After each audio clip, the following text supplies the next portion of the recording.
Welcome back to Our Community. Susie Thomas visiting with Mandy Hagan, who is a nurse who attends Uhrichsville Christian Fellowship and a mom of teens, right? So this hits home, right? It does. It really does. We really want to be aware and innocent as doves, but wise as serpents when it comes to deals like this. Talking about Operation Street Smart, which is an adult drug education program that's coming to Uhrichsville Christian Church when? It is October 1st from 4 to 8 p.m. At Uhrichsville Christian Fellowship Church. The address is 132 Cutcham Street. It's actually Cutcham Drive, I'm sorry. That's okay. Uhrichsville, Ohio, on October 1st. Anyone's welcome. Anyone over 18 can come. It's free. You don't have to register. You just have to show up. Totally free. It is. My goodness, and we don't even have to tell you whether we're coming or not. No. Oh, I hope you have enough seats for everyone. I hope we do too. We're hoping that it's full, but Yes. just anybody. I feel like if this could save one person's life, it'll be worth it. Absolutely. So if we don't have a big crowd, that's okay, but we're really hoping that people will think it's important enough to come. Well, we know we've got a problem, and we know that lawmakers are doing everything they can and working with medical professionals and trying to do everything they can, and, of course, law enforcement, to be able to curb this or get a handle on it and turn this Titanic around, because this is not good for our community. You talked about concealment devices. I find this fascinating. How can it possibly be legal to sell something for the purpose of concealing drugs? How is that legal? I don't know, and I don't really know if it is legal.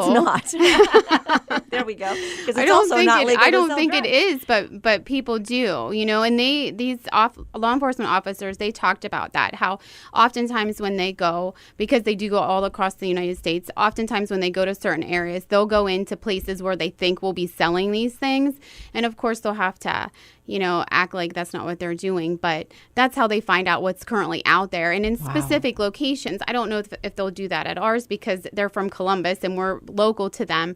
But that's really interesting and helpful for where they go put these programs on, because then they know what is actually on the streets, right? Where they come. Do you remember any examples they gave of something that would look like something and be actually meant for something else? Do you remember? There were all kinds of things, things that looked like different types of cleaning devices or big bolts, just like a hidden compartment that you could unscrew and nobody would ever know it from looking at it, And they talk about how hard that is when they go into, places or raids or whatever, and how long it takes them to go to comb through like a house or an area because of all those hidden compartments devices that are made to conceal things. It's just crazy. It really is crazy. I can remember years ago, and this was unintentional, but there was a restaurant that had a certain kind of spoon that they gave with your coffee. And it was, a nice little tiny spoon that, you could add creamer or whatever and stir, and that came with your coffee. They had no idea that this then became use with drugs, that it was like, I suppose, the perfect size that was, who knew? Who knows this stuff? So these kinds of things are so important to keep us be as street smart as the drug people out there. Another thing that they talk about is they'll give examples of terminology, things that kids are using and drug dealers use. They aren't, texting on their phone. Can I buy some Percocet today? There's code words that people use and there's slang, and they give examples of those things. So do you by chance have any you could give us a sneak preview? The one that just pops out on my head is that they said that they'll call Xanax are often called footballs. Really? So, I suppose kids come up with certain words, but I think some of these things are universal. So, when you're reading your kids' text messages, if you are, and I think that you should, but if you are, you might notice some things that don't really that seem odd, like why are they asking for footballs or something like that. And they gave examples of a school, because a lot of songs there are drug references. They aren't. We don't know it. We don't know it. It's another language anyway. And they gave an example of a school that had the school voted on this slogan they wanted on this T-shirt. So the school, they let them do it, and they made this T-shirt, and all the kids are wearing it to the football games. And then they found out that it was some drug reference. Oh my gosh! And then they pulled it off. Did all the students know? So it was one big joke. I think most of them knew anyhow. Yes. Okay. Well, everything changes and nothing's any different, because how different really is this than back in the 70s when, again, here we are 40 years later and it's the same thing. Although now the people who were so in on the language back in the day find themselves as the parents and find themselves now very concerned about what's going on. And the drugs out there now, the dealers are working with much more potent, much more dangerous drugs than the stuff that was bad for you back 40 years ago. True. I mean, I really feel like if you're doing these things, if you're caught up in heroin and those things, and I'm not an expert on that, but I really feel like if you're doing that, if you don't stop, you're going to die. I mean, that's how I personally feel about it. And I just hope that if I could do one thing, it would be to make every parent and adult, everybody realize like how important it is to educate yourself and come. I mean, I feel so strongly about it. I think it could save somebody's life. And oftentimes we just don't think it applies to us. We all need to keep our eyes open, don't we? We and do. work together on this as a community. We can pull together and we can get through this if we work together. All the different agencies and just your going to that seminar saying we need to bring this here. Right. Just and if that. everybody would do, you know what I mean? If just not everybody do that, but there's always a part that we all can play. And well, we need to know some of these signs of addiction. I know every parent gets nervous if suddenly the grades start to drop or a personality change. That's when you want to sit down, and you've got to keep those lines of communication open, don't you?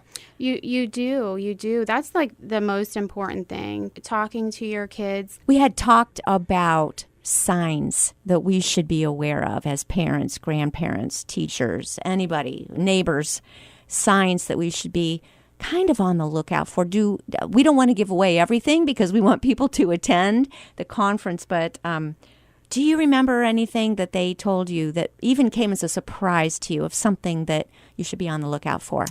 As far as physical signs and symptoms, they did talk about some different symptoms based on what each kind of drug would give a little bit of symptoms. So maybe one might be pinpoint pupils and another could be dilated pupils. But a little bit of those things, the big things, just to see a change in behavior, those sorts of things. They also talked about things to look for. A lot of this is on hiding or concealment. Things like more so than the physical signs and symptoms. It does talk about that, but the majority of the program is on concealment devices, things to use to assist you with drugs. They'll talk about how kids cover smells of certain things, different scents that cover up certain scents, things that they do. Kids are really, really smart. Wow. And they will open your eyes to things that you're just not thinking. You're just not thinking of. Well, we're so busy with our lives, and that's a lot of the problem.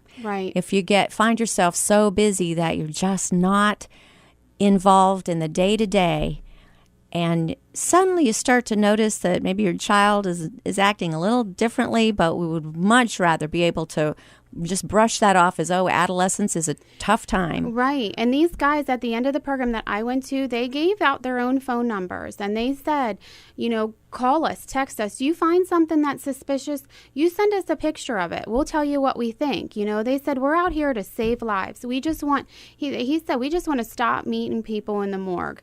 And he said, that's why we're doing this. And honestly, that's why I wanted to bring it to our community. Well, we certainly thank you so much, Mandy. Again, this is going to be at Yerixville Christian Fellowship Church, October 1st, 4 to 8. Do you have a phone number where people can call if they want more information? Sure.